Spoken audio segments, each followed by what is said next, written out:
પૂર્વ Kutch Gandhidham cyber crime પોલીસે 182 કરોડના મસમોટા સાયબર ફ્રોડ કૌભાંડમાં આરોપીઓએ બેંક એકાઉન્ટો ફ્રોડ કરનાર લોકો સુધી તથા ગેરકાયદેસર રીતે નાણાકીય હેરાફેરી કરતા તેમના નાગરિકો સુધી પહોંચાડવા મોટું કૌભાંડ આચરી ભારતભરમાં ઠગાઈ કરી કુલ 81 બેંક એકાઉન્ટોમાં 182 કરોડ 37,68,862 જમા કરાવી નાણાકીય સાયબર ફ્રોડ કૌભાંડમાં સંડોવાયેલ આરોપીઓની રિમાન્ડ દરમિયાન વધુ તપાસ કરતા ગુનામાં મદદગારી કરનાર HDFC અને જના બેંકના મેનેજરો સહિત 3 આરોપીઓને 30,000ની કિંમતના 4 મોબાઈલ સાથે પકડી પાડ્યા છે.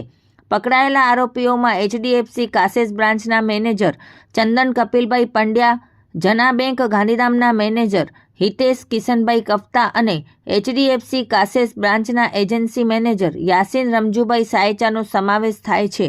આ આરોપીઓ કમિશન અને બેંક ટાર્ગેટ પૂરા કરવાની લાલચે બનાવટી પેઢીઓના નામે 81 જેટલા બેંક ખાતા ખોલી સાયબર ઠગોને નાણાકીય હેરાફેરીમાં મદદ કરતા હતા.